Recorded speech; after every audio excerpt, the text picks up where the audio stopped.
try to present. The president also recently stated, this may be more than a few weeks ago, right, less than a month ago, that he wanted to bring in more than 650,000 people, somewhere around that number, from China to come to the universities because in part he wanted to, and don't quote me on this, I'm paraphrasing, he wanted to save elite institutions. He wanted to, keep the American universities going. So this is another contradiction, right?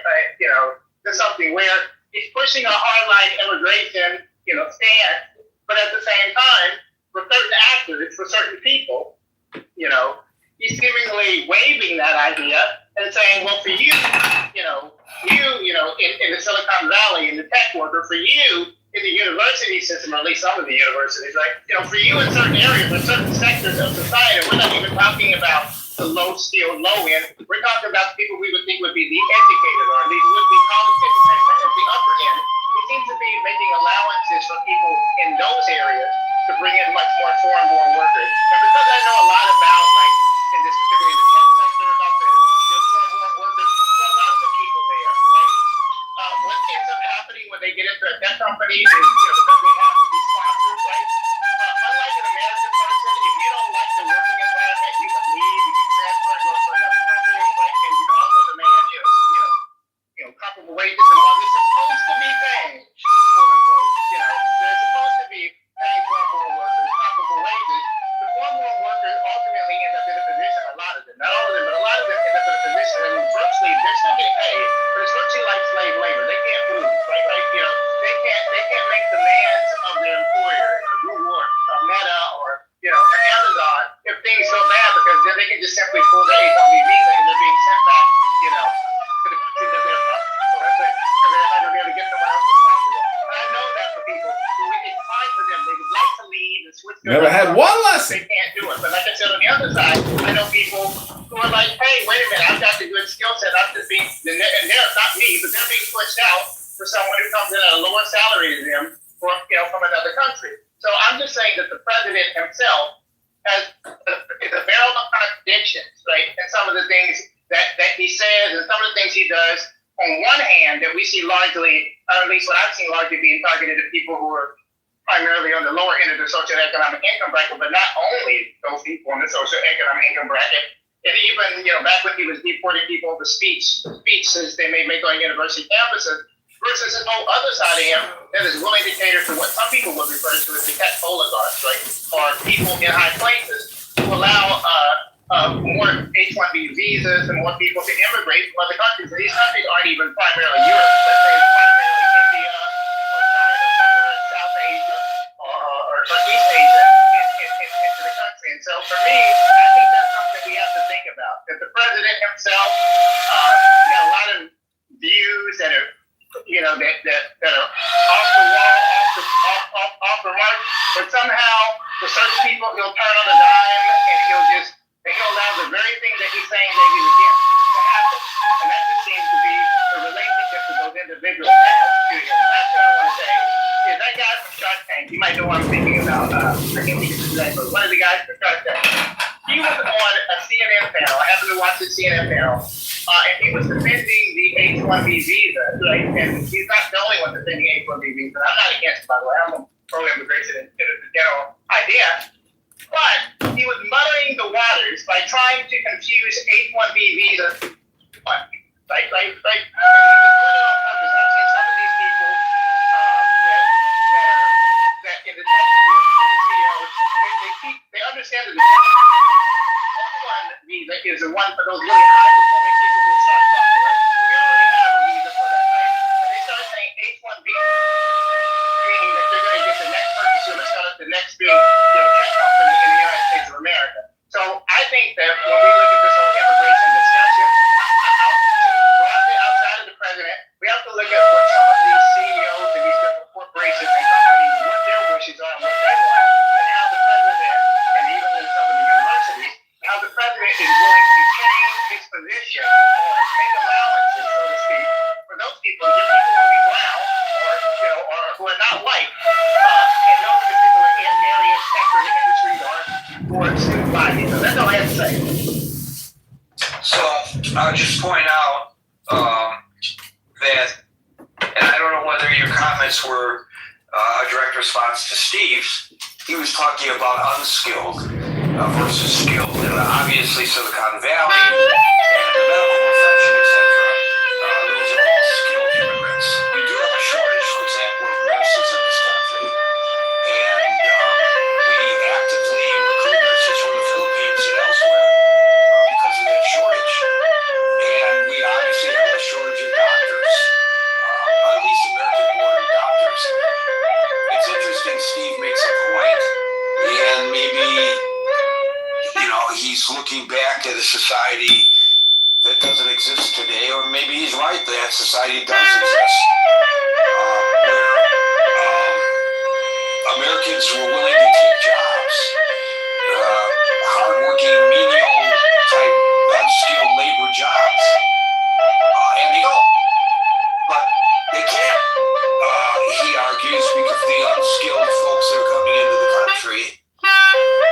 But I don't think it's just unskilled. If you look at the medical profession, as David points out, the technology professions, many of those individuals are not native-born Americans. Is that because they're taking the jobs of native-born Americans, or there are just not enough people who are interested in filling those positions? A friend of mine has a pretty important position at Amazon. He's an American citizen, but he was born in Belarus. And he finds that the people he works with are all Asian and not born in the United States, as he wasn't born in the United States. How do you account for that? So I think we have to be a little careful about broad strokes. And remember, this original discussion was not about specifics.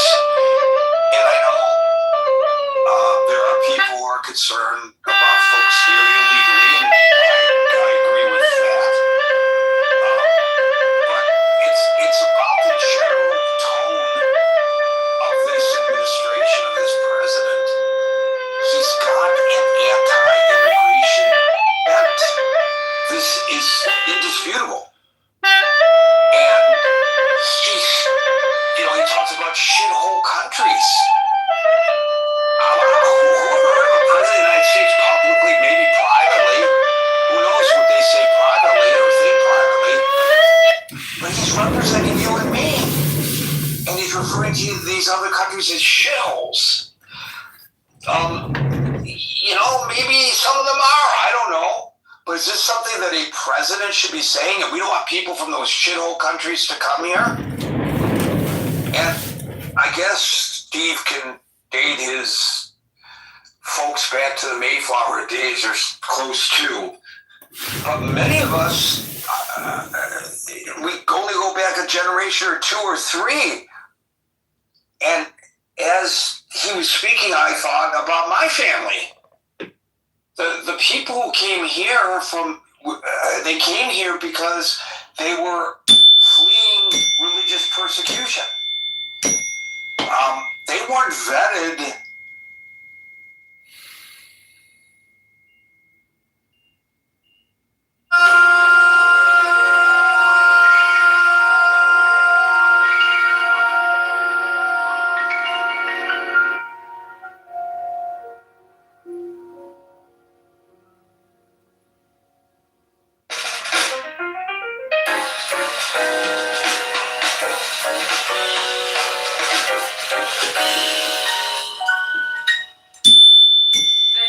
Seven keys to the great gate,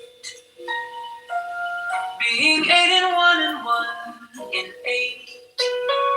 First, let the body of thee be still, bound by the cerements of will.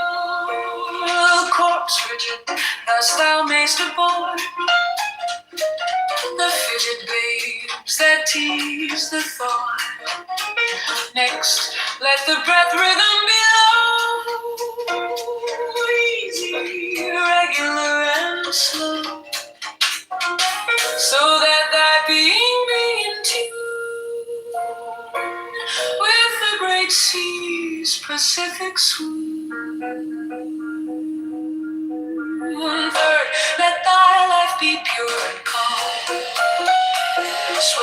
softly as a windless pond. Fourth, let the will to live be bound to the one love of the profound. Fifth, let the thought divinely free from sense observance entity. There's just stories. You're not hearing anything like that. Every thought that springs They wanted to keep these prisoners, and they passed them along in apartments and buildings. And basically, hello. Do you support Palestinian or Israeli? We want. We support. Well, read the title over we support the Zionists and stuff. We support Palestinians. We don't support Palestine. Exactly. Okay, I got a quick question. Go ahead. You can support the people, but not support the government. No, not the government. I support the people, not the nation, not the concept of a land. Like, I don't got any problem with Israeli people, but I got. Who do you support, bro? Like, Do you support what happened October 7th? and you supporting what happened before 7 October? I'm asking you, do you support what happened? I'm asking you too. But you don't know what happened before 7th of October. Well, You want okay, to let's answer go. questions? Listen, you see the green bean that gives us the privilege to ask questions. If you want to be on the panel, you can answer the questions. If you don't, we can play your stupid game. You can go down, come up, go down, come up, and then whatever you want. You can keep sending me chili peppers all you want. I know it's spicy in here, but I'll bring you back up. Would you like to come up? Okay. Do you support what happened October 7th? Nah, I'm talking with you like. Do you support what happened October 7th? Fuck you. Why not? Exactly, your mom. Okay, thank you. So we can keep doing that game. Up and down, up and down. It's like a fucking rolling. No, at some point you will not be able to bring him up again. Yo, this guy's tweaking. I can easily bring him up. Watch this. I just have to turn off. He keeps sending me chili peppers. Like, you know, I like peppers. Like, you're not insulting. Okay, go ahead. Come on up. Come on up, Papa. Do you support what happened October 7th? If I find you, I'll kill you. Okay. So do you support what happened Kill October you. 7th? Kill you. You know what I mean? Kill you. Do you support what happened? No, what does that mean? Because the next one you're gonna get. If I find you, I put you on my ass, nigga. I Okay. will kill you. So This guy's crazy.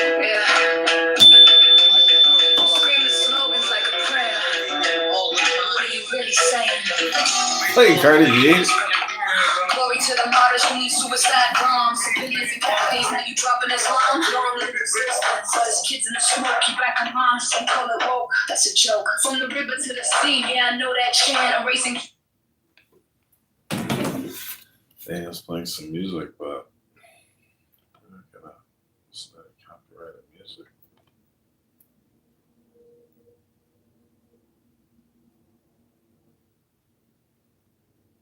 After hour thy vigilance, intense and keen, turned inward miss.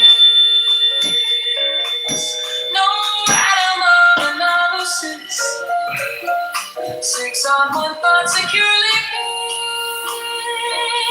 Still every whisper of the wind.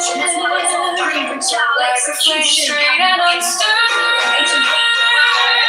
Burn up thy being in one word.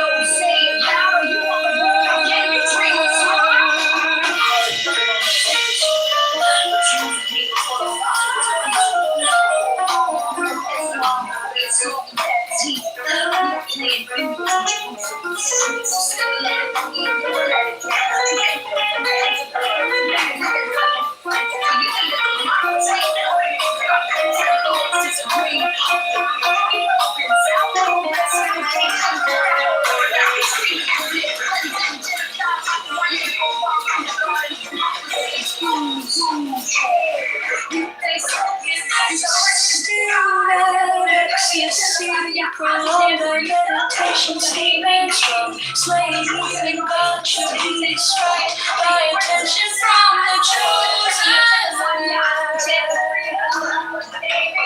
Let's all these things in one overpower. Time let the midnight blossom flower. The oneness is yet even in this. My son, thou shalt not do if thou reach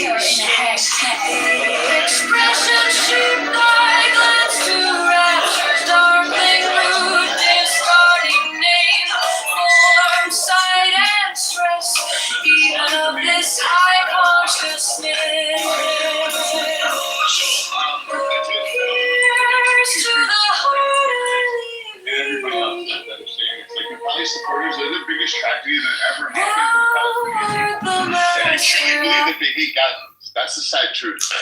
They don't hate Gazans, they exploit Gazans. They exploit them. Well, because if they truly liked them, they would understand that peace is peace. They've been screaming for a ceasefire for the past 2 years. Israel gave them one, and that's not enough for them. It's because they don't really want a ceasefire. They want all Jews dead.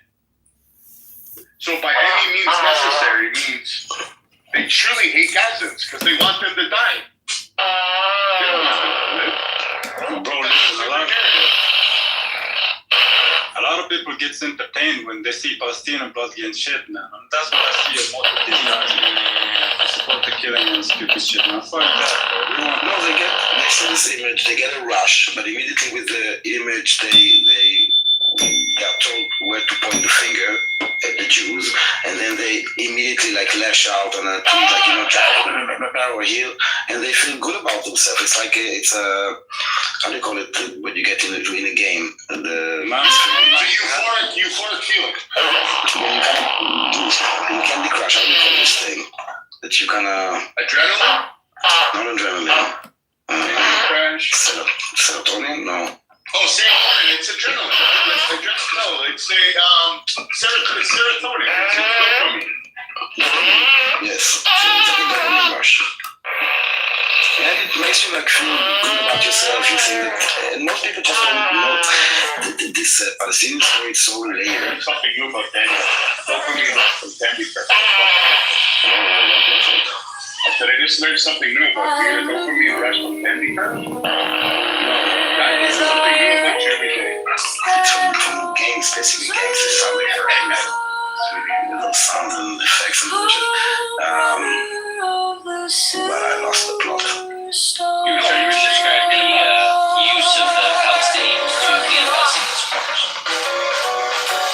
Yeah, that's the So no, that they get a rush by this. It's not really. That's not the point. Is what you're trying to say. It's not their purpose isn't for supporting. The Palestinian story is so layered that you know that when think of yourself, I don't know, young and naive and clueless, okay? And the UN says this and this, and the ICC says this, so you don't need to think anymore. You know, those become an Amnesty International and HLW. It's so layered, and the way that the propaganda that comes from Hamas and then kind of laundered as the Ministry of Gaza, and then it's echoed by like those fringe organizations like UNRWA and HLW. And then in the UN resolution it becomes fact from Hamas to the UN, and then it becomes like, and then mainstream media reports as US and as UN feeds, for example. So many of them just feel that they're doing the right thing. They're just like beautiful idiots, unfortunately.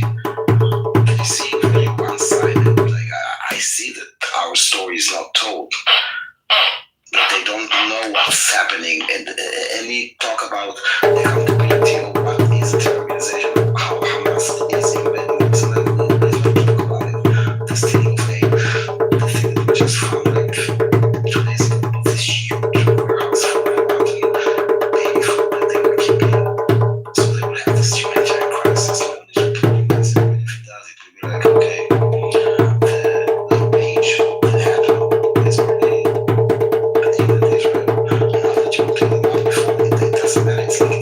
It's a boring fact. This is undone. Like a huge storage with baby fruit that was just like piling up and rotting there, like a huge amount. In Gaza. And why not? They did because Hamas, our factions,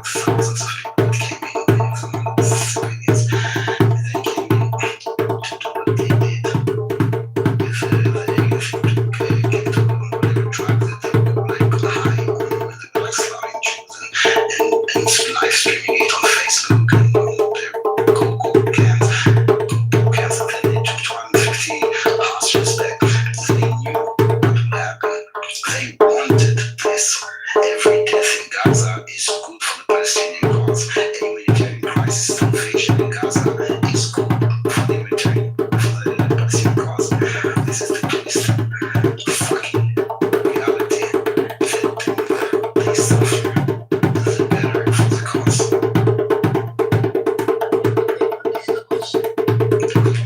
Is getting this the Palestine cause, which is basically the eradication of Israel. But you want their own country? No, they wanna remove Israel. They don't wanna have their own country. No one gives a fuck about. Daniel, let me ask you a question. Is it your opinion or is that a fact? It is a fact, thank you very much. And if you don't believe me otherwise, bring me the person that really cares for them and is honest.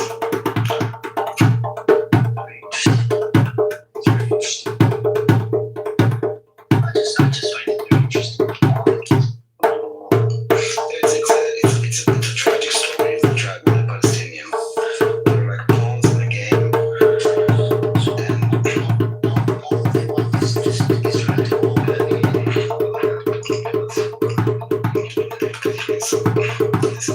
the tragedy of Palestinians. Basically, wants to create this Arab nation, and we are thrown in their eyes, in their leg. So they invented this Palestinian as a new. Just finish. They invented the Palestinian nation as a tactic against Israel. They are no different from Jordanians, Lebanese, or other Arabs in the area. 1948.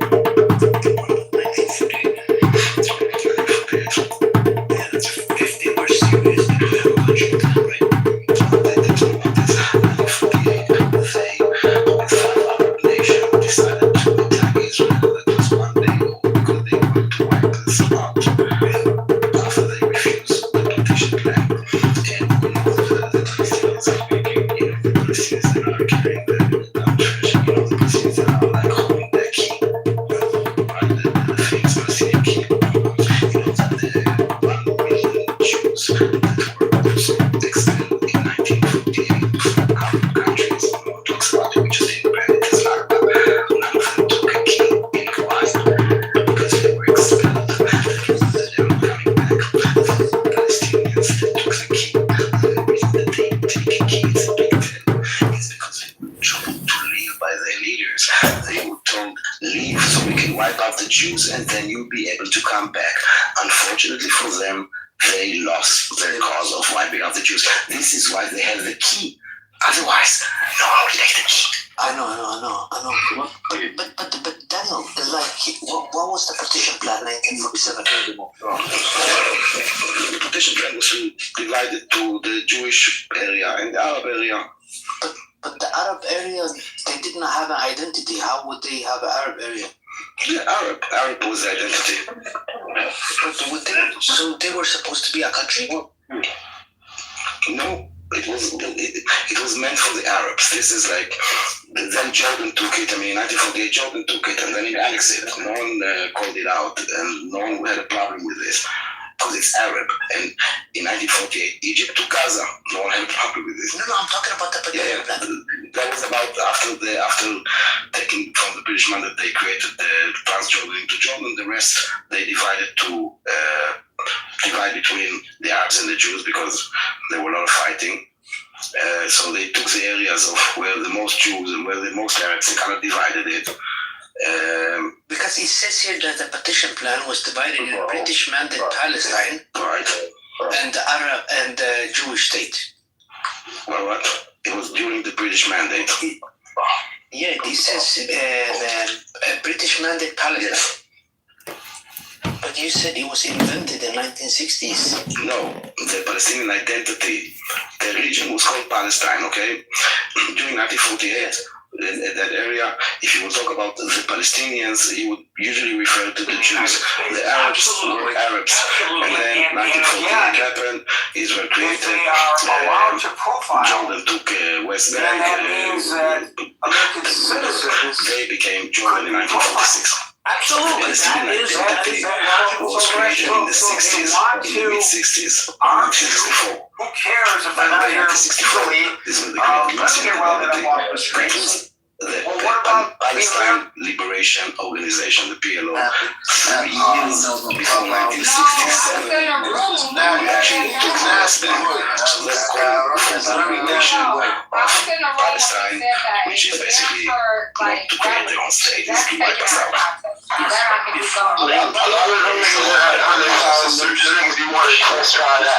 The region was called Palestine is a region. Yeah, it's a region.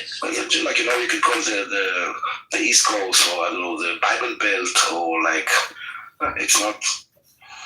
You would like me to call a region Egypt, and then people call themselves Egyptians. I understand. No, Egypt is, they have an old history. This area was Syria, Palestine, but Palestine was included sometime. It's not this exact land. It was called, like, with Jordan, without Jordan. Yes, there was the time of nation was formed, and the Palestinians decided that they want to do it a century later without, I don't know. Jordan. What about Jordan? Is that good? I mean, the name West Bank, which is a funny thing, is a colonial name. I mean, West Bank of what? It's the West Bank of the Jordan River. And why do you refer it as the West Bank? Because it was colonized by Jordan. This is when they named the area West Bank. It's not like a name that they carried forever. Like it's from the 60s. I would say that it doesn't really serve a purpose, because if they were called before the 60s Palestine and they want to call themselves Palestinians, okay. It makes sense. Whatever they want. I don't care how they call them. Yeah, but it makes sense. It's not from 1960 then. No, they didn't call themselves Palestinians before now. Oh, okay, you mean like that? Okay, like a... Yeah. They didn't call themselves like this. The national identity was created then. Okay. You will not find reference to the Palestinians. You will find reference to Palestine, okay? Or even the early texts back then, they would be referred to as the Arabs of Palestine. But a Palestinian, you will not see, like, people talk to them about, them presenting themselves as Palestinians. But it's a new term, which is basically, it's a technical term to kind of connect them to the land. But do you know what they called themselves before that in 19... Arabs. Yes, many of them came during because when the Zionists came to the land and started developing it and building and, roads and neighborhoods and cities, there were a lot of work, and there were a lot of work immigrants, hundreds of thousands of Arabs that came from all kinds of areas, from Syria, from Iraq, to work. It wasn't like the borders that we have today of where they just traveled. And anyone that basically was in the land 2 years before, from 1946, it's enough that you were there 2 years before the creation of Israel, you were considered a Palestinian, even if you moved from Iraq a day before, like 2 years before. How many there are from Mexico? I don't know. A lot of time you can see by their last name. You will see, for example, a lot of Palestinians called El Masri. What is El Masri? The Egyptian. Palestine. What? How many people in Palestine? What is Palestine? Where is Palestine? Some people, how many people? Well, in this land, he's talking about this new identity. Which part of the, because people use the word Palestine in many different, like, what do you mean? How many people nowadays so Palestine? Where is Palestine? 6 million. I know what he means. He's talking about these people that... Judea and Samaria and Gaza, you mean? Okay, 6 million. 4 million. I think, yeah, something like this, 4 or 5. Okay. All right, okay. Well, it's really been a fascinating conversation, Daniel. I'm just wondering, what's on the agenda for the rest of the day, Daniel? Like, is there a purpose? Is there an agenda? What are we talking about tonight? Poly supporters hate Gazans, the sad truth. Is that the truth, or is that opinion? No, I know that the Palestinians have been thrown out of over four countries. I just want to understand why. Because they try to... They always allied against the country that they were in. If it's, what was it, Kuwait? Not Kuwait. Kuwait. Yeah, Kuwait. And there was in Jordan and in Lebanon. Like in Lebanon, they are really like treated like shit. Lebanon, that was one. Lebanon, good old Lebanon. Dude, it's really hard for me to, like, I don't know anything. You need to speak closer to the mic. You're from Lebanon, what? Who's from Lebanon?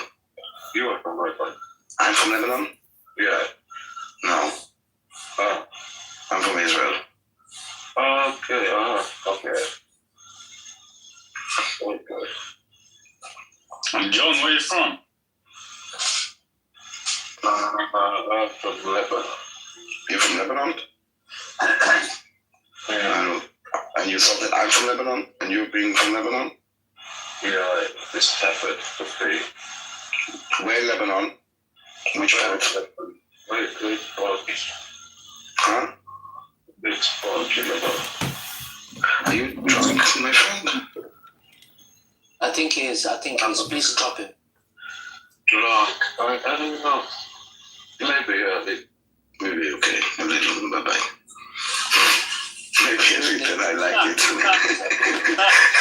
it. No, maybe a little. Yo, you're crazy. What happened? I missed that.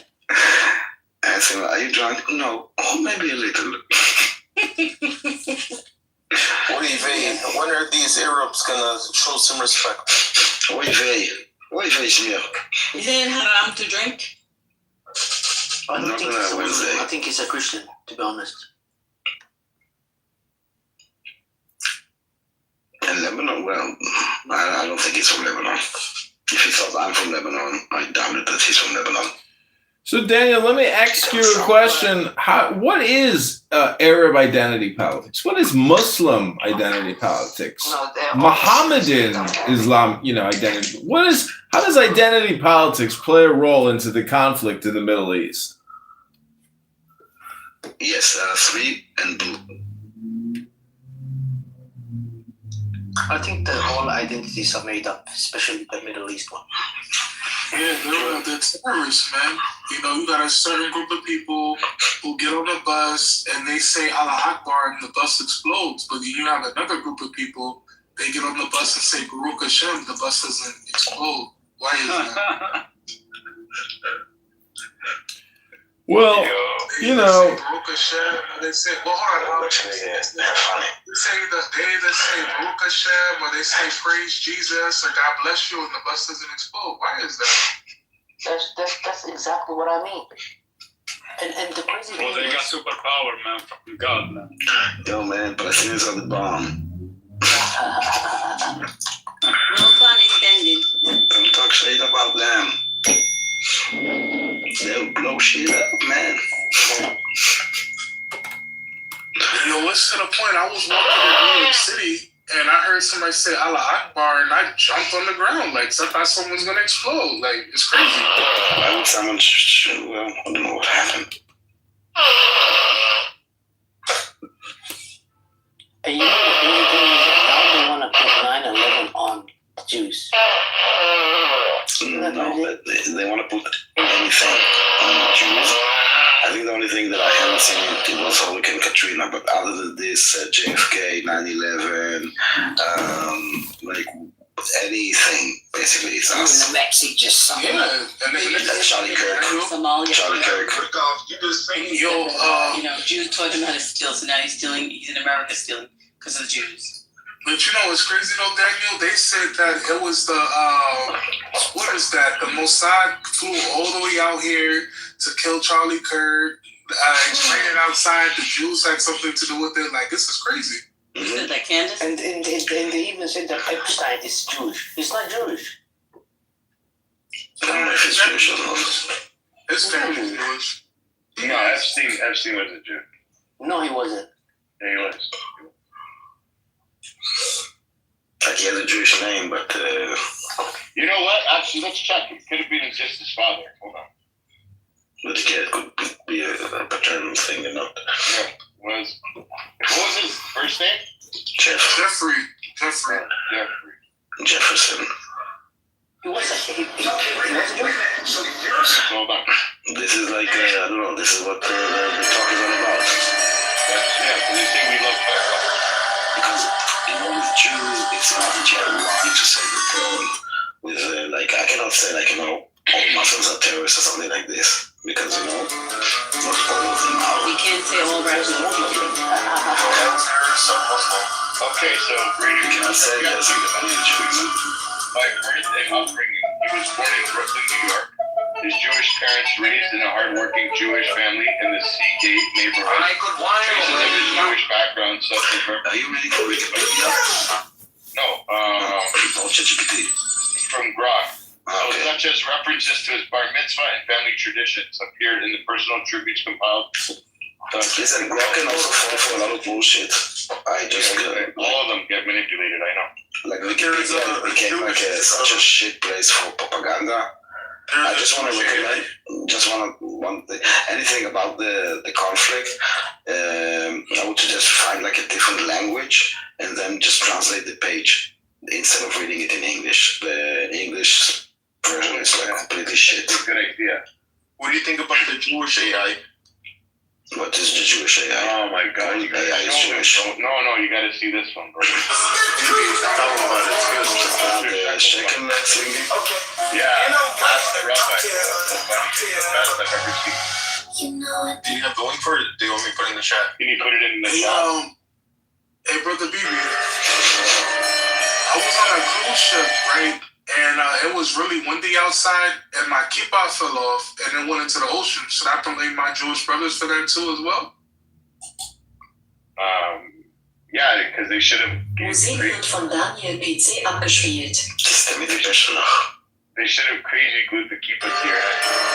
Yeah, they should have. Damn, it's fucked up. Do you wear a kippah, honestly? Yeah, honestly, I do. And that was actually my favorite kippah. Because of every important rabbi to me in Jerusalem, man, before he passed away, he gave that to me, he took it off his head and gave it to me. And that was my favorite kippah, but anyway, You should have jumped in more. You should have jumped in. Yeah, I should have, but down, Are you, Chucky, are you a Black American? Nah, I'm actually a Caribbean American. Okay, and you converted? Yes, I did. Nice. How was that experience? But just to interrupt, there's Black Jamaicans, guys. There's synagogues in Jamaica. There's synagogues in Costa Rica. There's synagogues in Colombia. There's synagogues in Cuba and Sweden. Because that's the problem. A lot of people, they see Black people or Chinese people, they're like not saying you said this is the same for everybody who looks like you. They're like, you convert. When did you become Jewish? They could have been born Jewish. There's lineage and lineage of Black Jews, Asian Jews, Hispanic Jews. City in nearly 30 years. You know what I mean? Here's what we know. We're such enriched with different cultures. Yeah, Judaism isn't you have to be born, your mother must be Jew. Yeah, but your mother can be Chinese and a Jew. Yeah, of course. The mindful put forth. It wasn't like that. No, so yeah, you just got the a different type of Jew that converted, right? But they do say, so to give a positive thing to Chucky, so if you're already born a Jew, right, and you're on a ladder, so you're already up there, right? Now, Chucky converted to Judaism, he started at the bottom, right? The only way for him to go is up. Aside of the tax he's always going to be progressive. So that's why converts are held to a better standard and also recognized as amazing because their only level, they can only go up and up and up. It's a weird thing, but it's something positive for people that convert to Judaism. That's why we're not like Muslims where you just say the Shahada and you're a Muslim and then you don't know nothing about. We traditionally will turn you down 3 times. And then there's different types of Judaism that will my sister-in-law, she converted. It took her 4 years. 4 years? Yeah, but now she's more Jewish than everybody in the family. She buried 16 kids so far. Wow. She's but it took 4 years, and She gave birth to 16 kids. Yeah, and then because of the Pitin, my brother also had to do testing. He was born a Jew. Like our grandfather is a rabbi. My brother is now a rabbi, but he had to go back and forth to do tests as well to see that it wasn't just her. He had to do it too. It's like, you know, but then I hear Jews that like, I converted in a weekend. No, I don't know. Like, That must be progressive. I don't like that shit, but to each I their own. converted just for like an afternoon, and then I converted back. You converted for the sex, I know. Just for like a one Shabbat dinner, and then I converted back. That was it, yeah. Okay, you put the AI in the chat. I know, yeah. So everybody the chat's got the website. I just don't want to take that song down that Daniel put because it's so good. But everybody when you click on it, there's an AI bot. You can ask the rabbi there any question. Uncle Norm's here. Yo, what's up? Come on stage, Uncle Norm. And regarding the song, like, share, and subscribe, as they say. Yeah, like, share, subscribe, follow. I would love to convert, to be honest, but I don't know if I have the courage. Not during this time. Why? No, everything that happened, like yeah, you become a target automatically. Yeah. Yo, brother Joe, if I can give you some advice, man, just go to your local synagogue, wherever you at in the world. Just go to your local synagogue, talk to the rabbi, man. Learn, study. You know, it's beautiful. Judaism changed my life. Oh, and even see if it's for you. You don't have to go and say, I'm here to convert. Just say, I want to learn.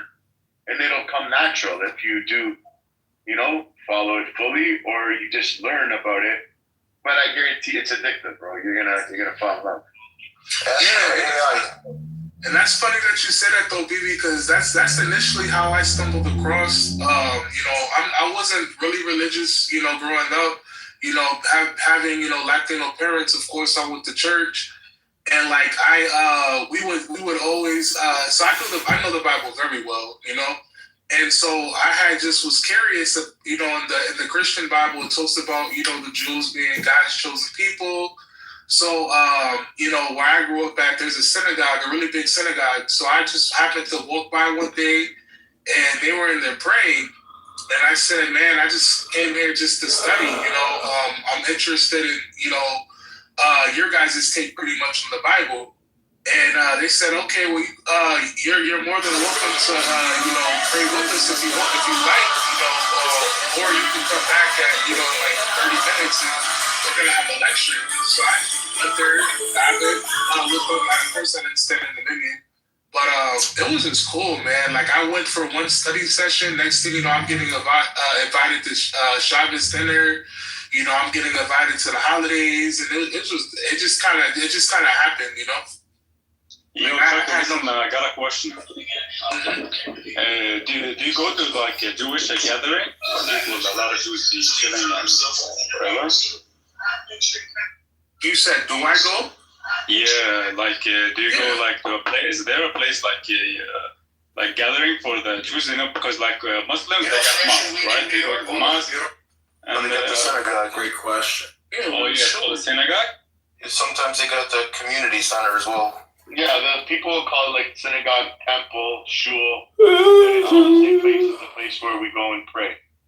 Yeah. And congregate. It's a congregation. Okay, yeah, that's nice. Shuki, and how like when you go there right now, right? Like people are chilling with you, like it's like you're one of the team, or how it is? No, they put their COVID mask on and they keep me in the corner. They don't say hi. That's the answer you wanted. Nah, they love me. I've been welcomed with open arms, man. Oh yeah, that's good. That's nice, bro. Some of the community centers even have a basketball court, and I would put the rabbis on skates pretty much while we play. Mm-hmm. Oh. Especially in the country that I am now, that I'm in right now currently. I go to the chief rabbi's house for Shabbos every Friday. Like they love me out here. No, yeah. He was in the Niger, right? You said what? He was in wasn't he in a Muslim country right now? It's mixed. Can you say what country you are in right now? I would refrain from in Asia, but listen, is it like someplace in Asia, right? Yeah, it's somewhere in Asia. Okay, damn, bro, they got Jews there too. Absolutely. We're all over the world, man. And even in my native country, man, in the Caribbean, there's Jews all over. In fact, Cuba was the first country in the Caribbean to open up, to allow the Jews to come there, during the Holocaust. In the Dominican Republic, then Puerto Rico, then Jamaica. There's Jews all over, man. There's Jews in Bangkok, in Thailand. Yeah, Thailand. In Russia. I've seen Jews. The place that shocked me the most was in Japan. I was in Japan during Passover one year, and I'm looking around because I needed, some supplies for Passover. Lo and behold, I find a Chabad in Japan. I was like, oh my God, what is this? So I ended up, making some arrangements through the chaplain to get some supplies, and it was fun. Yo, I think it's crazy, man, because I've never seen anything that is Jewish here in Norway, ever. There's a big Jewish community in Norway. There have been Jews that made it to the moon. Jews made it to outer space. Is that what you promised? Split it? We're opening a house in Gaza. I never seen the Star of David on a wall or something, We're gonna open a Shabbat house in Gaza real soon. In 2050, we're gonna have a Chabad on the moon. I'm serious. No, that's crazy. We need one in Williamsburg first. We already have a Chabad. There's the biggest Chabad in the world. Is in Brooklyn. Bro, there's a lot of Jews in New York City, man. Yeah, 770, man. That's the biggest on Eastern Parkway. That's the biggest Chabad of the world. It's there. We got one in Brighton Beach.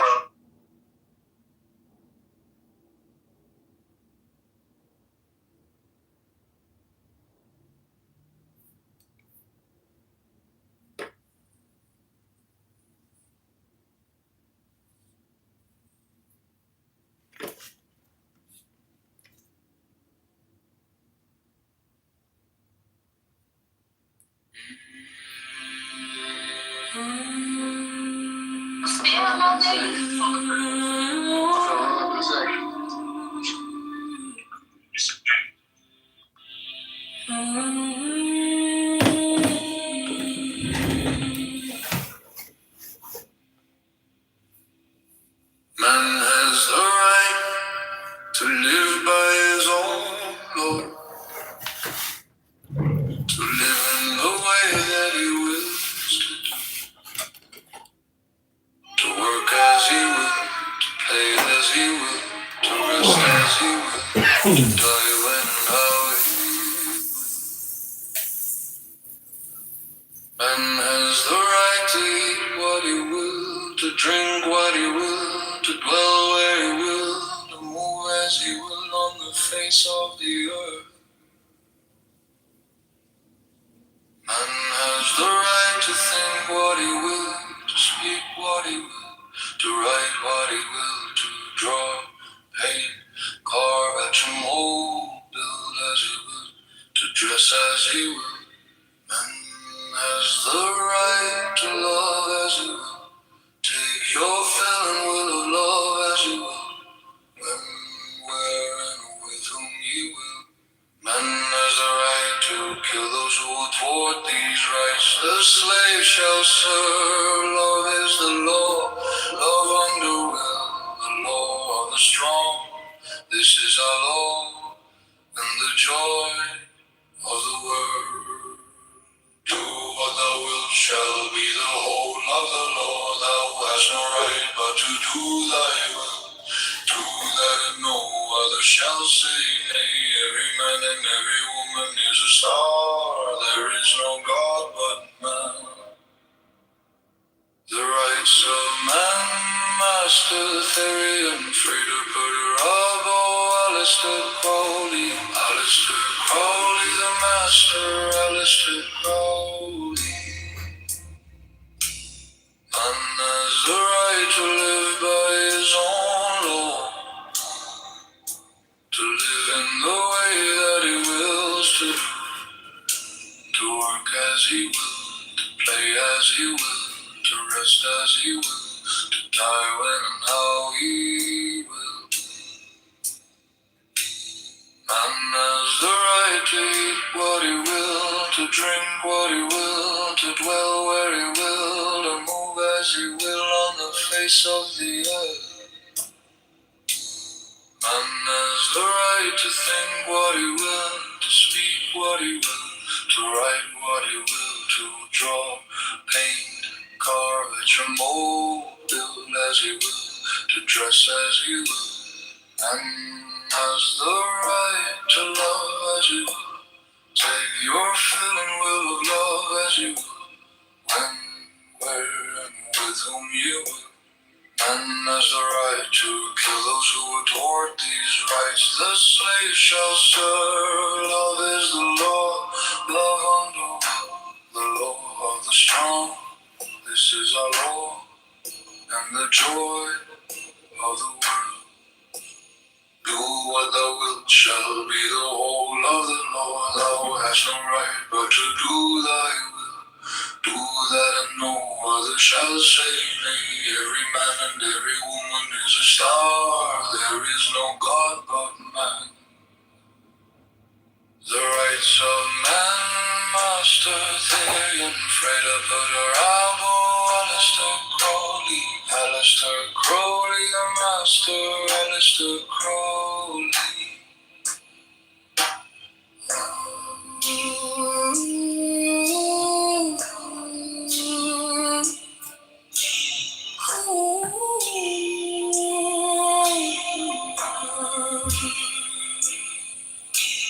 Man has the right to live by his own law, to live in the way that he wills to do, to work as he will, to play as he will, to rest as he will, to die when and how he will. Man has the right to eat what he will, to drink what he will, to dwell where he will, to move as he will on the face of the earth. Man has the right to think what he will, to speak what he will, to write what he will, to draw, paint, carve, etch and mold, build as he will, to dress as he will. Man has the right to love as he will. Take your fill and will of love as he will. When, where, and with whom you will. Man has the right to kill those who would thwart these rights. The slave shall serve. Love is the law. Love under will. The law of the strong. This is our law and the joy of the world. Do what thou wilt shall be the whole of the law. Thou hast no right but to do thy will. Do that and no other shall say nay. Every man and every woman is a star. There is no God but man. The rights of man, Master Therian, Freda Puderabo, Aleister Crowley, the master, Aleister Crowley.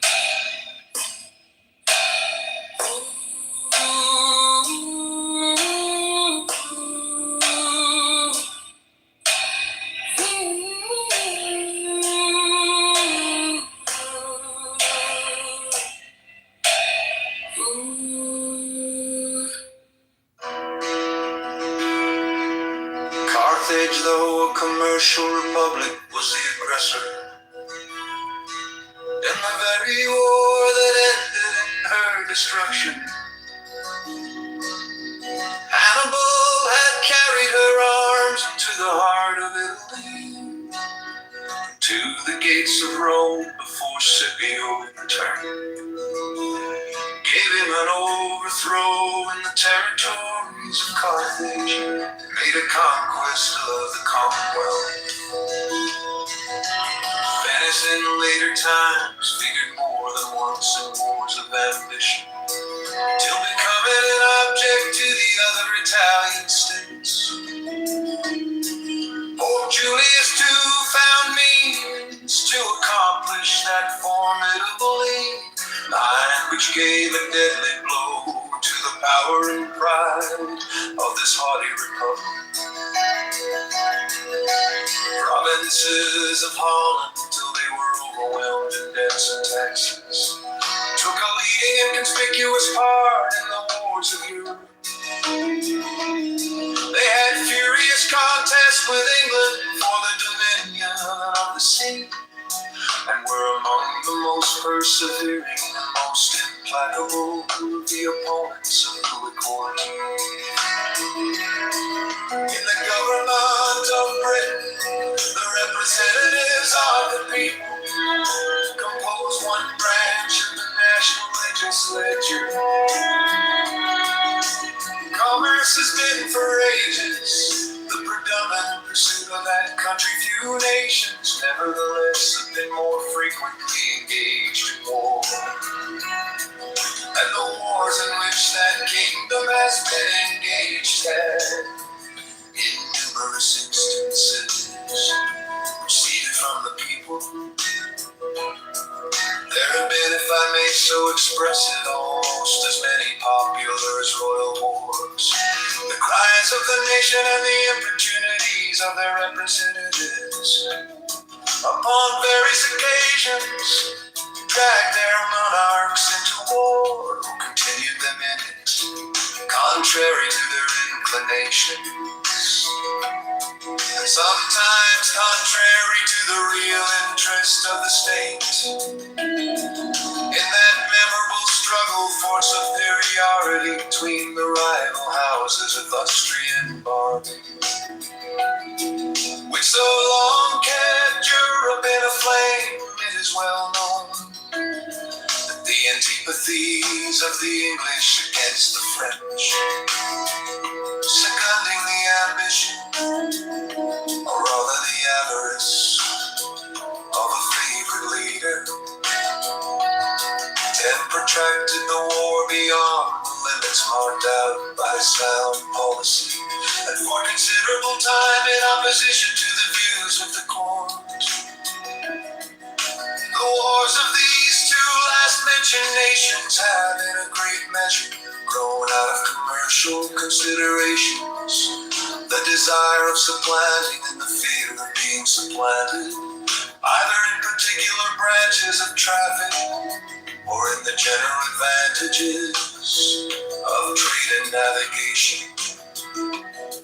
From this summary of what has taken place in other countries, whose situations have borne the nearest resemblance to our own, what a reason can we have to confide in those reveries, which would seduce us into an expectation of peace and cordiality between the members of the present Confederacy in a state of separation? Have we not already seen enough of the fallacy and extravagance of those idle theories which have amused us with promises of an exemption from the imperfections, weaknesses, and evils incident to society in every shape? Is it not time to awake from the deceitful dream of a golden age and to adopt as a practical maxim for the direction of our political conduct that we, as well as the other inhabitants of the globe, are yet remote from the happy empire of perfect wisdom,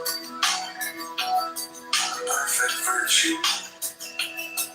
Let the point of extreme depression to which our national dignity and credit have sunk, let the inconveniences felt everywhere from a lax and ill administration of government, let the revolt of a part of the state of North Carolina, the late menacing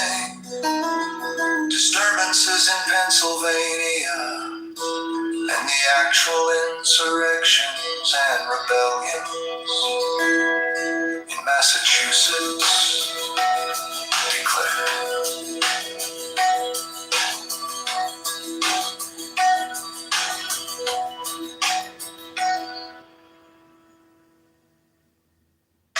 Because when once an official national government is established, the best men in the country will not only consent to serve, but also will generally be appointed to manage it.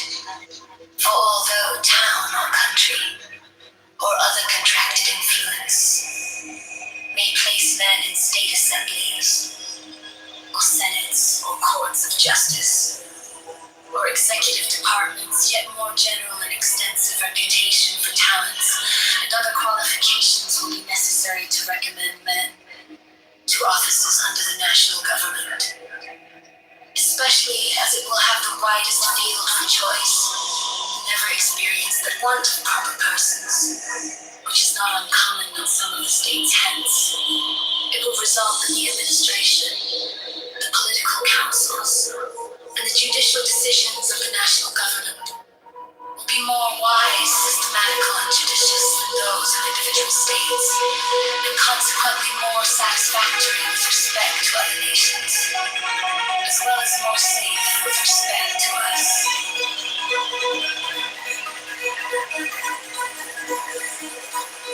Because under the national government, treaties and articles of treaties, as well as the laws of nations, will always be expounded in one sense and executed in the same manner.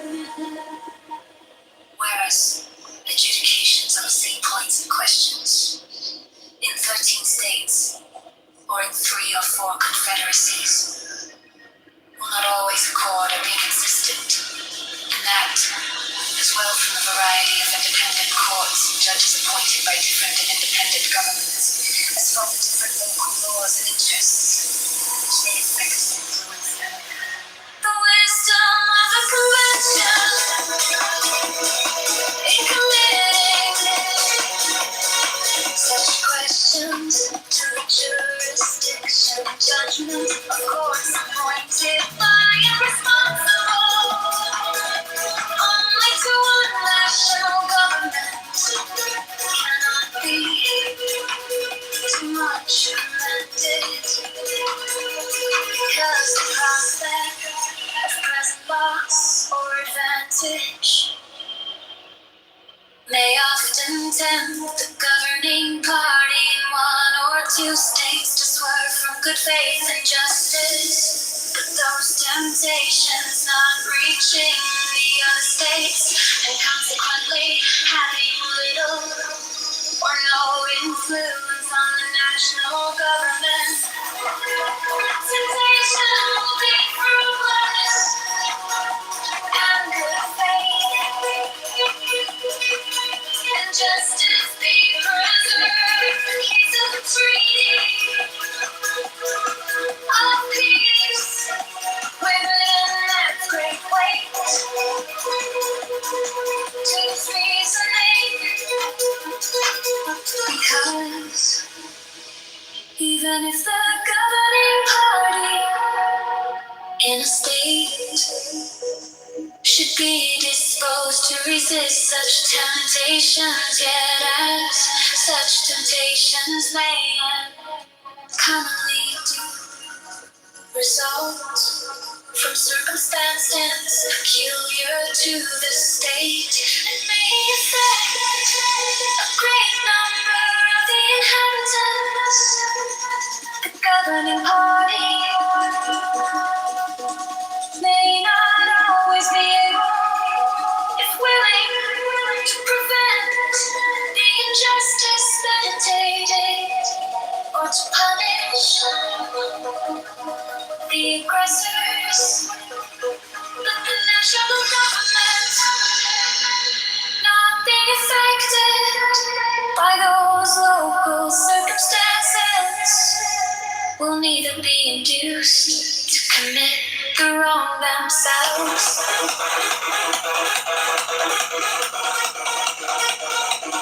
Nor want power or intimidation. If we could influence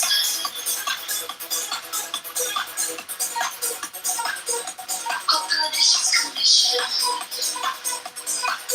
by others.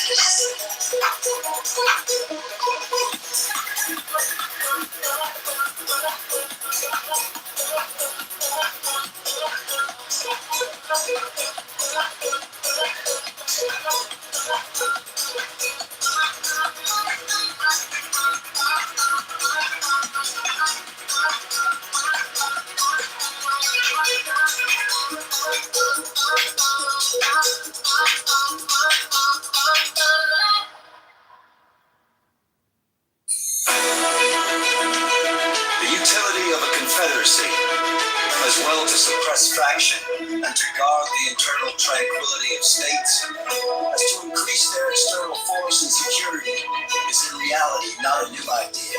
It has been practiced upon in different countries and ages, and has received the sanction of the most approved writers on the subject of politics. The opponents of the plan proposed have, with greatest assiduity, cited and circulated observations of Montesquieu on the necessity of a contracted territory for a republican government, but they seem not to have been apprised of the sentiments of that great man expressed in another part of his work, nor to have adverted to the consequences of the principles to which they subscribe with such ready acquiescence.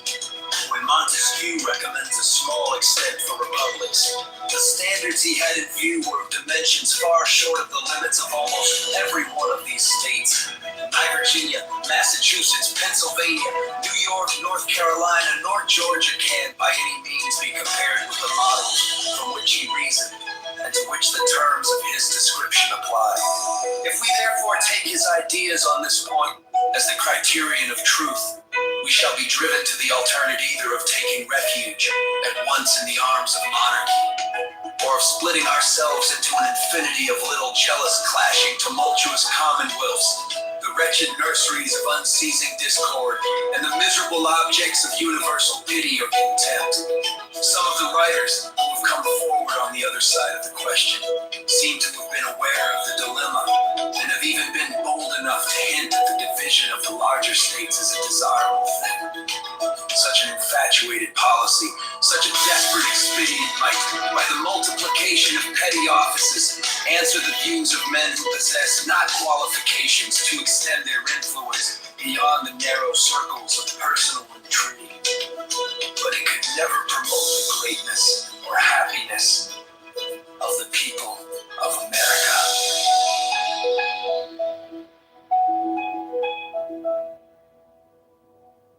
There's 7 keys to the great gate, being 8 and 1 and 1 and 8.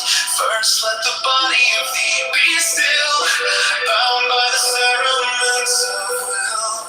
Core frigid lust thou mayst abort, fidget babes the tasteless blood. Next, let the breath through them be low, easy, regular, and slow. So let thy being be in tune with the great sea's Pacific swoon. Third, let thy life be pure and calm, sway softly as a well to live be bound to the one love of the profound. Fifth, let the thought dig vomit be free from sense, observe its entity. Watch every thought springs in hands, hour after hour, thy vigilance. Intense and keen turned inward, is no atom of medicine. 6 on one pause, securely pit, till every whisper of the wind. So like a flame, straight and stirred, burn up thy being in one word. Still that ecstasy prolonged, the meditation deep and strong, slaying even God should he distract thy attention from the chosen light. All these things in one orb our time, at the midnight blossom flower. The one that sits yet even in this my son, no shall not do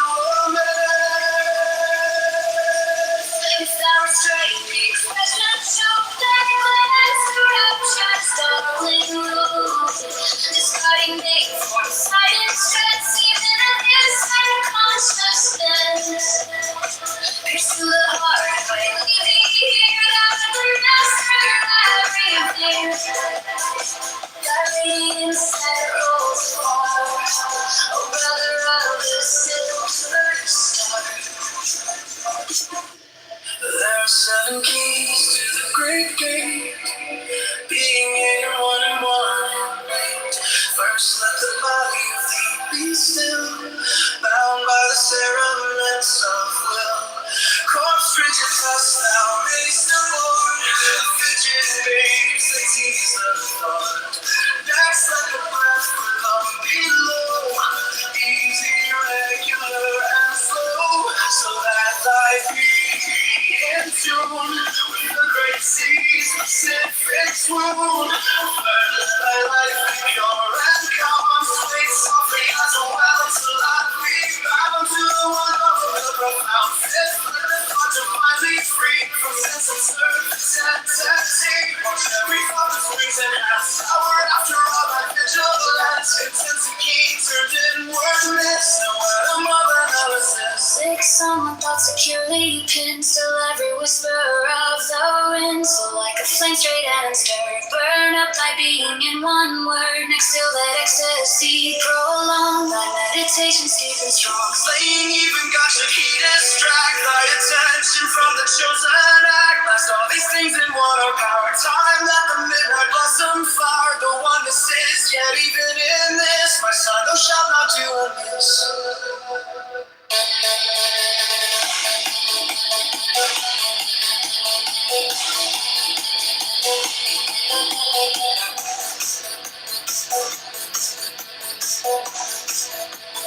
So like a flame free and stirred, burn up thy being in one word.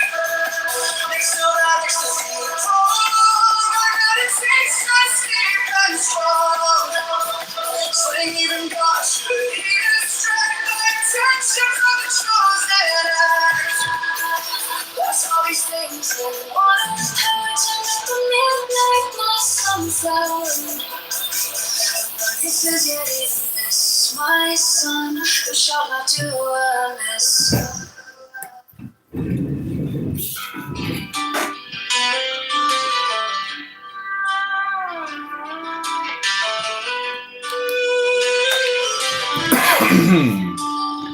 Federalist No. 7. The same subject continued, concerning dangers from dissensions between the states. For the Independent Journal, Alexander Hamilton. To the people of the state of New York, it is sometimes asked, with an air of seeming triumph, what inducements could the states have if disunited to make war upon each other? It would be a full answer to this question to say, precisely the same inducements which have at different times deluged in blood all the nations of the world. But unfortunately for us, the question admits of a more particular answer. There are causes of differences within our immediate contemplation, of the tendency of which, even under the restraints of a federal constitution, we have had sufficient experience to enable us to form a judgment of what might be expected if those restraints were removed. Territorial disputes have at all times been found one of the most fertile sources of hostility among nations. Perhaps the greatest proportion of wars that have desolated the earth have sprung from this origin. This cause would exist among us in full force. We have a vast tract of unsettled territory within the boundaries of the United States. There still are discordant and undecided claims between several of them, and the dissolution of the Union would lay a foundation for similar claims between them all. It is well known that they have heretofore had serious and animated discussion concerning the rights to the lands which were ungranted at the time of the Revolution, and which usually went under the name of Crown lands. The states within the limits of whose colonial governments they were comprised have claimed them as their property. The others have contended that the rights of the Crown in this article devolved upon the Union, especially as to all that part of the Western Territory which, either by actual possession or through the submission of the Indian proprietors, was subjected to the jurisdiction of the King of Great Britain, till it was relinquished in the Treaty of Peace. This, it has been said, was at all events an acquisition to the Confederacy by compact with a foreign power. It has been the prudent policy of Congress to appease this controversy by prevailing upon the states to make cessions to the United States. This has been so tweet was before the assassination, so it couldn't possibly have anything to do with who I thought did the assassination, because the assassination hadn't happened. So the first tweet was before the assassination, like a month before, and it was just something I had heard, that the rumor was going around, I guess you could say, that Charlie Kirk feared for his life. So that tweet has nothing to do with who afterwards I thought, committed the murder. I think the question is still up in the air. I think it is most likely has something to do with Israel. But I don't have too much evidence for that. It's more of a lack of evidence and a general pattern of events that leads me to believe that. At the same time, the official story is the left did it. The left is acting like they did it. Sort of that tweet. The second tweet is just in the worldview that I feel like most left people have is, we killed Charlie Kirk, we got away with it. So that's what I'm speaking to. The fact that the left wing, if that's who did it, then got away with it and got only good things out of it, basically. And I'm pointing to the weakness of the right wing to treat the threats against us with the appropriate seriousness. Now, whether or not it was a leftist, I still don't know. I still think it's up in the air, and I have a lot of unanswered questions about the patsy they have now, who I don't believe we have the full story on. So, still the left has benefited. The left acts like they did it. The left believes they did it. The official story is the left that did it. Personally, I have questions about that story, but it doesn't matter, because the widespread perception is that the left did it and got away with it. And so that's what matters in informing the left's behavior into the future. Do you think that's widespread in opinion? Because I would say the vast majority. I can't hear both of y'all at once. Oh, sorry, Matt. Sorry, go ahead, Matt. Let me ask. Go ahead, Matt. How do you feel about the genocide in Gaza? Yeah, I know. How do I feel about against it? Yeah, I'm strongly against the genocide in Gaza. Yeah, locally, and since before October 7th, yes. As Israeli shill. Sorry? Yes, utterly ridiculous. Yeah, no one said that. What the argument was, and I will come to that, Harrison. The argument was that although you've no doubt about it, you've been speaking out against the genocide in Gaza. You spoke about it before October the 7th. I've seen the clip of your very first video where you spoke about it in InfoWars. There's no doubt about that. But on the other hand, you are a presenter on InfoWars. InfoWars does perpetuate Zionist agendas and Zionist talking points. And one example, or many examples of that, is attacking Muslims in the United States of America and the UK and various other countries intentionally, which is the actual objectives of Zionists. Because if you look at these big Jewish Zionist billionaires like Robert Shulman. I get it. All you're saying is that Zionist interests overlap with my interests. It has nothing to do with Zionism in my or our calculus. I'm for the Western culture. I'm for Western civilization. I'm for America, heritage Americans, black, white, Mexican. Like, there are lots of heritage Americans, but that's who I'm in favor of. That's who I'm for. That's who I'm fighting for. And it's a Christian country, and I'm fighting for Christianity. So I'm against Muslims infiltrating Western countries. I'm against Zionists controlling Western countries. These are not contradictory. They're just both my enemies. Like, you seem to treat it as if there's two teams, and you get confused when somebody doesn't fall nicely into one of those teams. It's more like rock, paper, scissors. It's more like I got two enemies, not one, and both of them aren't encroaching on my civilization and my heritage. And that's not even to say that I think either of those groups are my enemies. It's just culturally, politically, those are the forces that I'm working against. Two of many forces. I'm also against the Chinese. I'm also against communists and socialists in my own country. I'm also against the Christians that call themselves Christians but are hanging out in Israel getting talking points. I'm against all these things. So there's nothing contradictory about this. There's nothing Zionist about not wanting Muslims to take over your country, just like there's nothing Muslim about not wanting Zionists to control your country. This all seems very clear-cut and obvious to me, and to the idea of InfoWars promoting Zionist talking points. No, we're against the Muslim takeover, as we've always been. And if you watch InfoWars recently, it's absolutely anti-Zionist, and Alex goes out of his way to condemn what Israel, Netanyahu, the Zionists are doing in general. But there's also a deliberate overriding message of unity of all Americans of any race, color, and creed that aren't trying to dominate, take over, control, subvert, manipulate other groups. So, with such unless they're Christians, of course. What's that? I said unless they're Christians, it's okay for them to dominate the rest of the Americans. In Christian countries, yeah, exactly.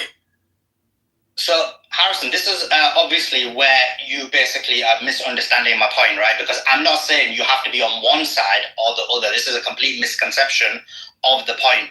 What I'm saying is, of course, if there is such a claimed invasion, in reality, of course, you would speak out against it because, as you said, you are a Christian guy, you believe in the white population or whatever it is, you believe in all of these positions, and that's fine to do so, no problem whatsoever.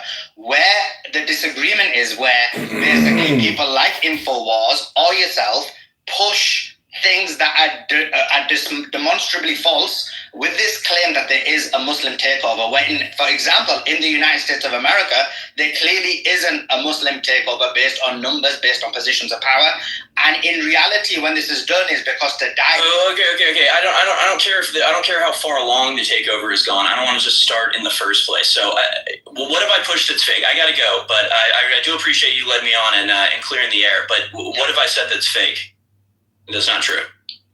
So, for example, just now I put the tweet out. There was, for example, I'll give you an example, a recent one. Jake Lang. Jake Lang went to Dearborn, Michigan. Jake Lang is a Jewish Zionist. Yeah, I know that. What did I say about that wasn't true? You said, if I remember again from the top of my head, you said something like, these Muslims are abusing this Christian man or whatever, these Christian men, and that is propaganda because in reality, Jake Lang went into that city to... I wasn't even talking... I wasn't referencing Jake Lang there. I was referencing the abuse of the Christian citizens by the Muslim city councilmen who basically dismissed the Christians' concerns about the call to prayer. Like, it's illegal to air the call of prayer, but they do it anyway, and the Christian citizens keep complaining, and this city council doesn't do anything about it. And there are lots of examples of this. There's another video that went viral today that was a guy complaining that his Muslims have taken over, I think it was Richardson, Texas, and people who were walking around demonstrating were arrested and investigated, even though all they were doing was speaking, saying things, whereas Muslim men that showed up with guns and tried to intimidate people weren't even charged. So there's a pattern of Muslims taking over areas in America and then benefiting their co-religionists, and I'm against that, and that's factual, and it has nothing to do with Jake Lang, except that the reason they were targeting Dearborn was because examples of this had cropped up in the recent past. So I'm glad that clears. I hope that clears everything up. I really don't have time for any more, so I do have to go. Okay, no problem. But I appreciate it. Posted on the day when Jake Lang went, so you were clearly talking about him. I was talking about why Dearborn was the location of the march and why it was an appropriate location. Yeah, exactly. Yeah, exactly. So you were talking about but I don't lie, so don't say. So he wasn't a Christian guy. Okay. Well, he says he's Christian, and in the Christian religion, you can convert to Christianity, and I have no reason to question his conversion. So I'll call him a Christian man if that's what he defines himself by, even though I guess he's ethnically Jewish. He is indeed ethnically Jewish. It probably would have been good to highlight that and put that and explain that. And maybe the fact that he was at the wall. Thank you very much. I appreciate it. Bye. He left. He didn't want to have the back and forth, which is fine. At least he did come up. But yeah, he was. This is the thing. They just want to come for a short period of time, make the points.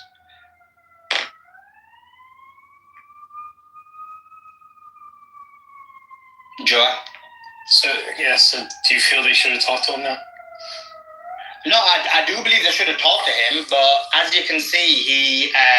I was going to push back on that one, but then Matt Baker jumped in. I was going to say that Matt Baker made it about Islam, so we ended up talking about that. But before Matt Baker jumped in, I was going to say that, wait a sec, why is it on the tweet you basically blamed left-wing people? And actually now Harrison Smith himself is saying it's not Israel. He didn't think it was Israel, and his original tweet wasn't about Israel. No, he did say. He said, I do think it's Israel, but I don't know.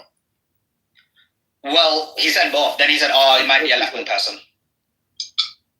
It could be. What do you think? What was his original tweet? Who do you think it was?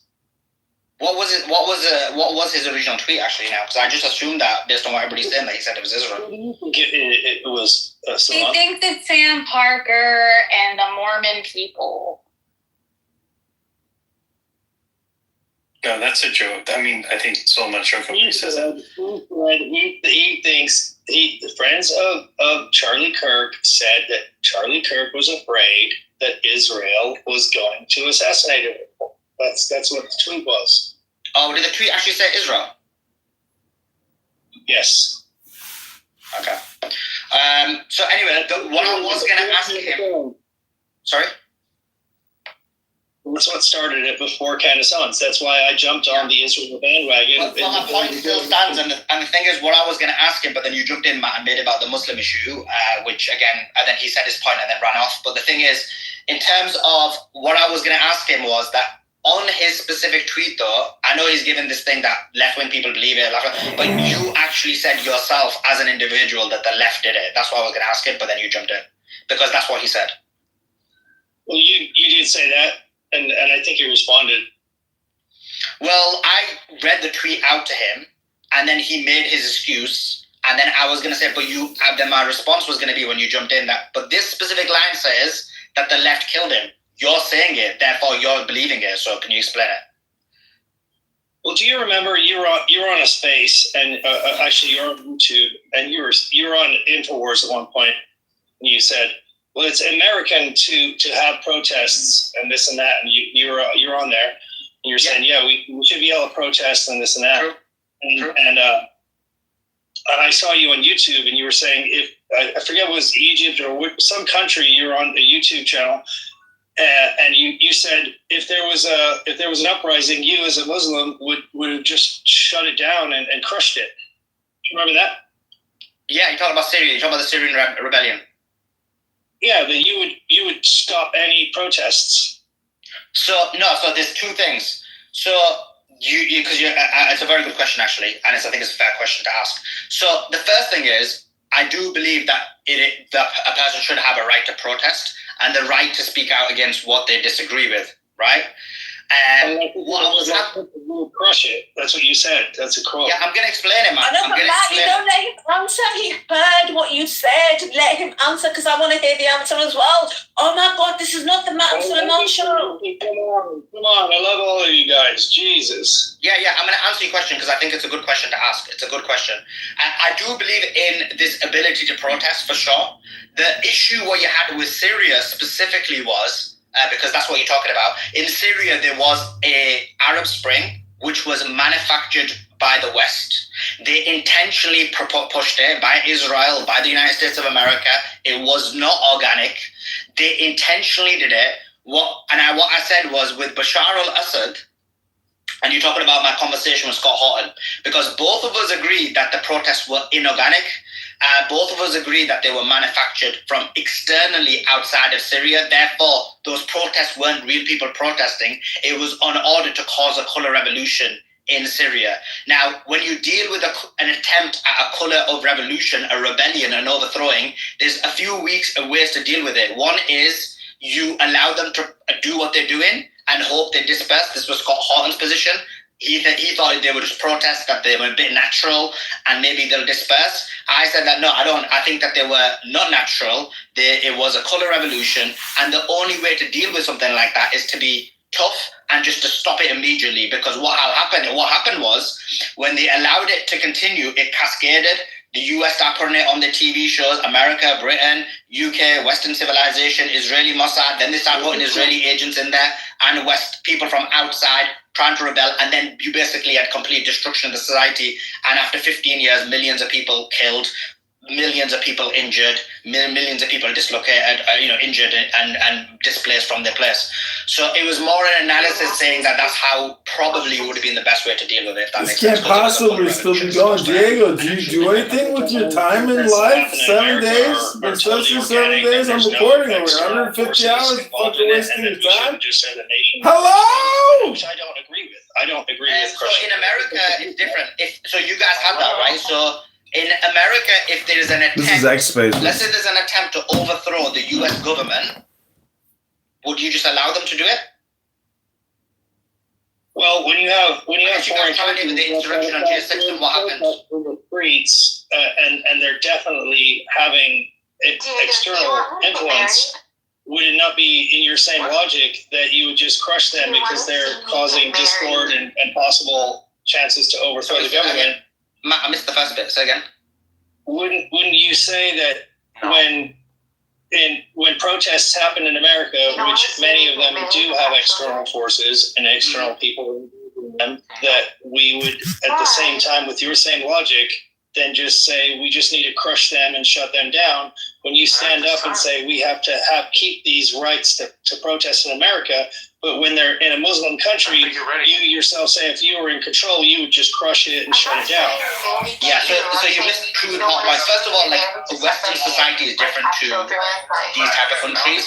This is why I prefer Western society. It's completely different. But the second thing is, who runs the country and who's running the discourse and the problems.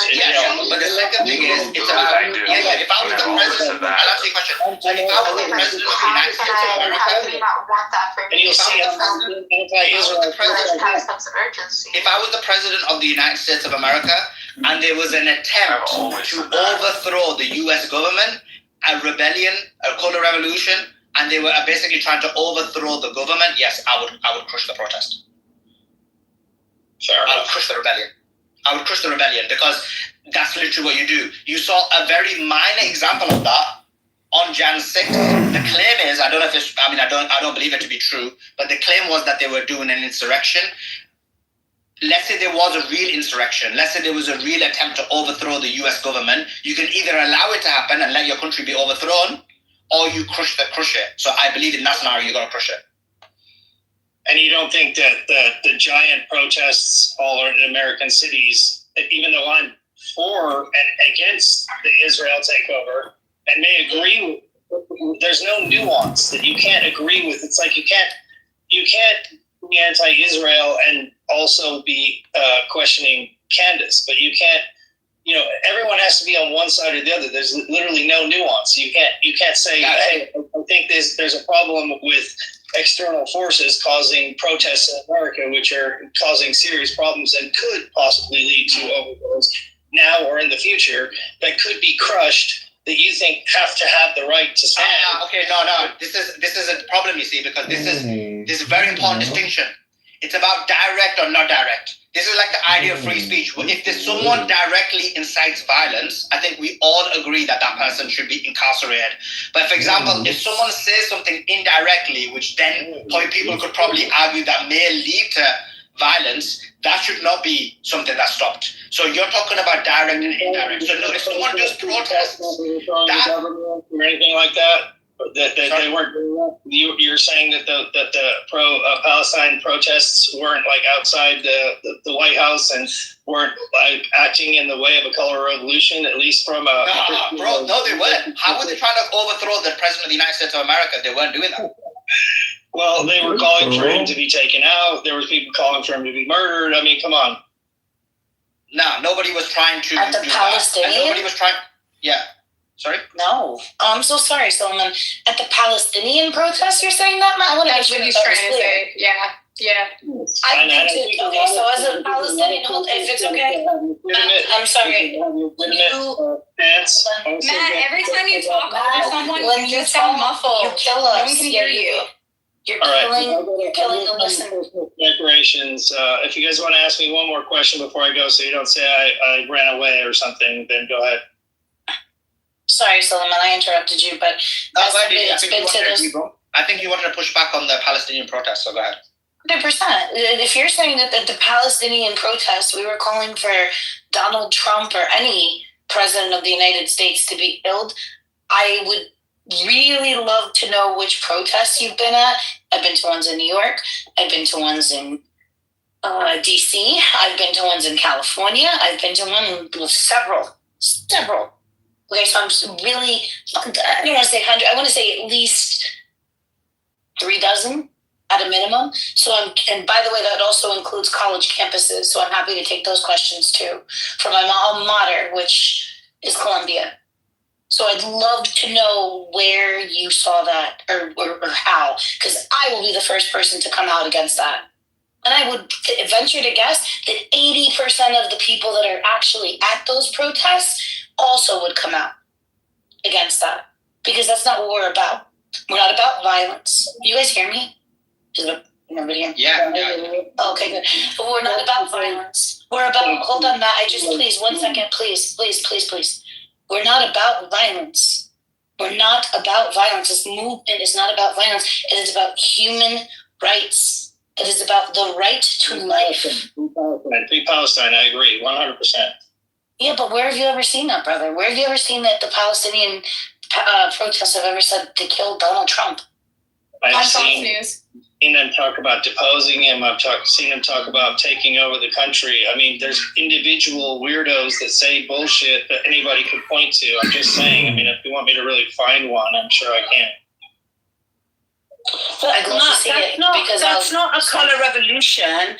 That's not a foreign intervention to overthrow the government. You're talking about a sad, loon probably that wants that. You can find that in every country. When Biden was in power, Suleiman literally went over to America and went to those student encampments, and you can probably find the footage because he interviewed the students there. All right, he went to quite a few, and they were all about peace. And this was under Biden. It's not even about Trump. And all they wanted was stop funding Israel and stop our taxes going to kill children. Now, if you want to go across America and find one loon that says, I want Trump gone or I want this, that's not a color revolution.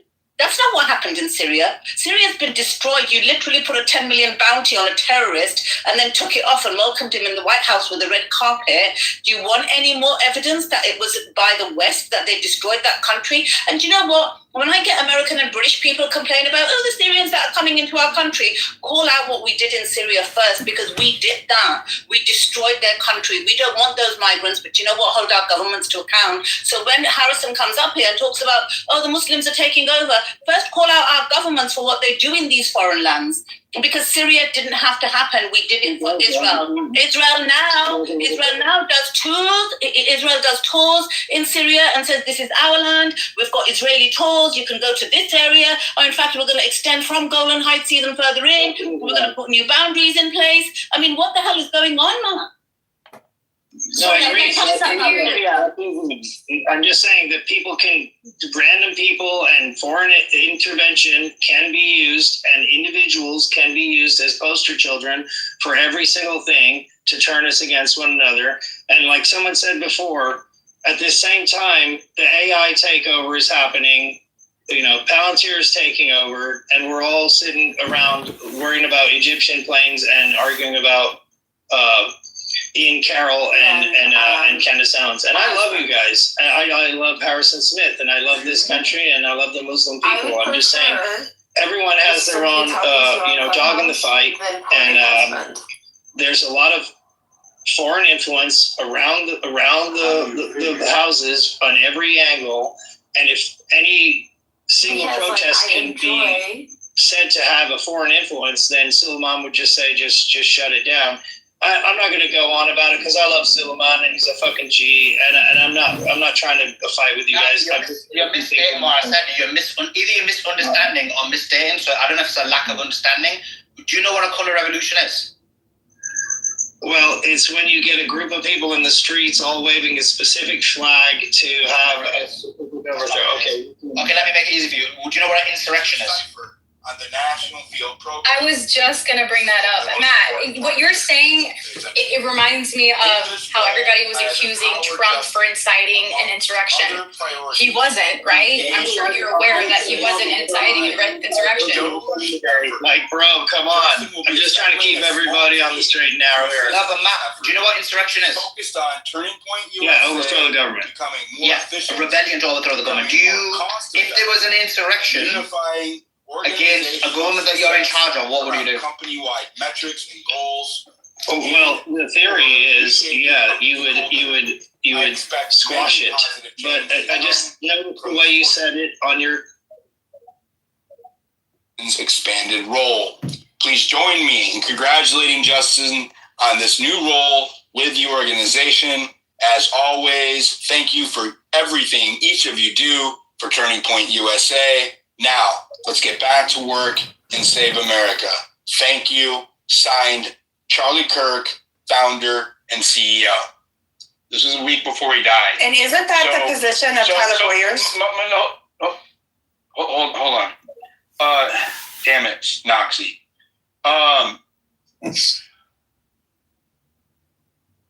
Really? Noxie, best co-host of 2025. Oh my God. Completely lost my train of thought. You were reading. Well, that sounds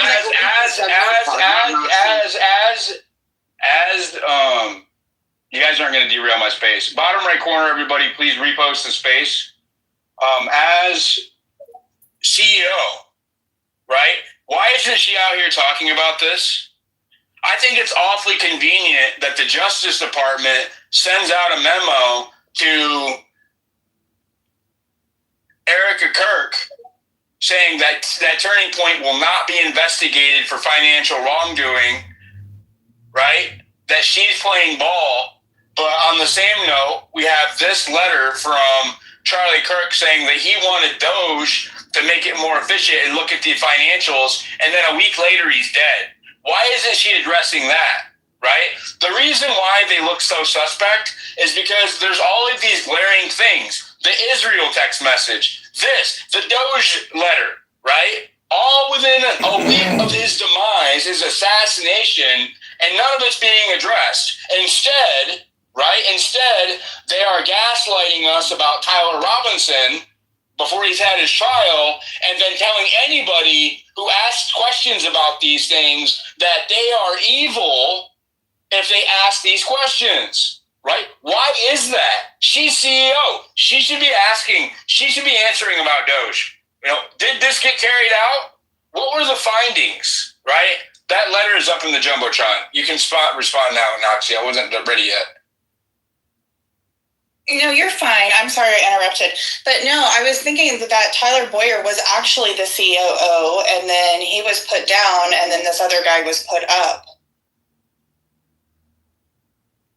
I don't know. Yes, Tyler Boyer was Turning Point Action, I thought. No, I think he got moved to Turning Point Action and was removed as the COO, and then this guy took over. All right, go ahead, Timmy.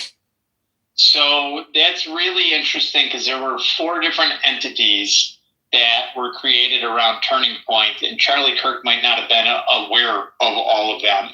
And one of them, Tyler Bowden, moved $8 million to. The average salary over a 6-month period for each one of the people was like $365,000 is what it was estimated at. And then there were a couple of interesting payments that were made that anybody that was performing due diligence would have at least looked in, seen if there was a physical address. And there was this one of the payments was made to 110 LLC. Yeah, and they were saying that it was a parking lot, but it really isn't a parking lot. It's actually the UPS store that's there that has a P.O. box. So it's a P.O. box address. People are got all up in arms about that, but having a P.O. box is actually very common. Yes, it is, but not for necessarily movements of that amount of money. Those are usually places that you would send that to your accountant, you would send that to your lawyer, or I worked for a couple of wealthy families that would have had bad credit if it wasn't for us. We literally opened their mail. We paid their bills. We did everything. When you're getting to a money of a certain size and amount, you're not sending stuff to a P.O. box. That's an interesting point. That's an interesting point. Yeah, it seems like why wouldn't it be to one of their offices? They have plenty of offices, real offices. That's a good point. Let's go to Slick Dog. Go ahead.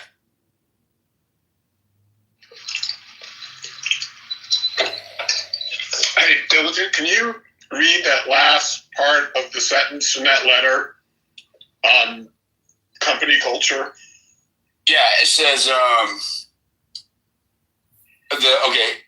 I'll read you want me to read just like the last half, that last sentence. Well, I'll just read, in this role, I have empowered Justin, among many other priorities, to engage in an organizational-wide Doge effort. Justin will be assembling a small team to assist in this effort, which is focused on Turning Point USA. 1, becoming more efficient. 2, becoming more cost-effective. 3, unifying organizational success around company-wide metrics and goals. And 4, reshaping company culture. Could reshaping company culture have been leaving the pro-Israeli cause? It very well could have been. That's what I thought when I first read that letter. I didn't even think about that. So that's just something to think about. Is that who is this? Is this guy still their CEO? COO? I don't know. Can somebody, listeners or anyone on the panel? But that would be a good. Another question that we may not get the answer to. But company culture. I mean, I work in the area of compliance, and company culture is important. And shifting company culture is difficult. And I don't have the letter in front of me, but it was 4 points, 1, 2, 3, 4. So that's its own. Yeah, it was a mandate. It was a mandate outside of the COO role. It was in that Doge paragraph. Yeah, and all of those things were in there. Yeah. Briefly, in terms of the virtue signaling by Erica and the timing of him with the book and trying to have Candace in person next week, I'm more with in the Nazi camp that tactically, strategically for Candace, she made that statement long ago that she would stop if Erica tells her. And it is better that she start that break this week rather than, at whatever they have. It's the 15th, right? They're doing the show where Erica's there, looks in the camera and says, Candace, please stop. So I think tactically it's better that. So, you think this is the last week of Candace doing this? I don't think so. No, I don't either. I'm saying that's why. You think that? Oh, wait. Are you saying that Candace is flipping that previous commitment on its head right now? I think she's using this as an opportunity to make a break from that commitment. The one quote from Star Wars. I hadn't considered that. Empire Strikes Back, Darth Vader, I am altering the deal. Pray I don't alter it any further. Yeah, well, it's unfortunate that you used the villain, but I get it. It would be very difficult if you could imagine either whether she streamed, whether she was physically present or not present at all, if they had that in fact. And Erica gets to it first and says, Candace, you said you'd stop, and they asked you to stop. Well, I'm asking you to stop right now. So it's better that Candace get out ahead and start. That's a good point. Yeah, that is a good point, because I think that you can see that they're leading up to that. So yeah, you're right. That's all I got. Yep. Oh, good. That's a valid point. Let's go to Effing. Go ahead. Hey, Diligent Noxie. Hey, what's the most valuable thing about Turning Point? In my opinion, maybe you were searching for this, Diligent. It's the vote. The power they have. That was Charlie. He won the election pretty much for Trump. You got the 2028 coming up, or 2026 coming up, the midterm. Every time I show screw the money. And maybe that's from the political side of it. That's why they're getting all these people, the influencers, to say, to go against candidates. It's definitely one of the factors, right? Because it's an extremely influential organization. But as the CEO, if Eric did not miss the vote, here's Candace, Charlie's friend, went to #1 podcast just by talking about this. If she would have gone and sat beside her and said, hey, let's figure this out, oh my God, the party would not be split right now. Everybody would be together, right? So it kind of makes me think she's culpable. There's something really stinking going on. Why wouldn't she? She was her friend. She was Charlie's friend.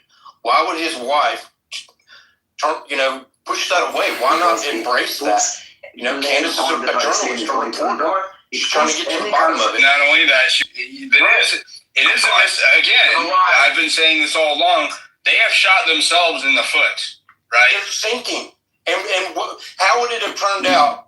How would it have turned out if she'd gone the other way and gone and embraced Candace, saying, hey, let's figure this out, go and gave her a blessing, then think how this would be going right now. TPU, I don't think TP would be sinking. They would be, we wouldn't be divided. I don't think we would be divided. Well, I don't know. If we'd had this blessing. I think that TPUSA was not as establishment. Well, maybe it was. I think that TPUSA, it can be a well-funded machine, but it doesn't mean that it's going to be attractive to the youth like it was without him. And instead of trying to... It died with Charlie. The allure definitely died with Charlie.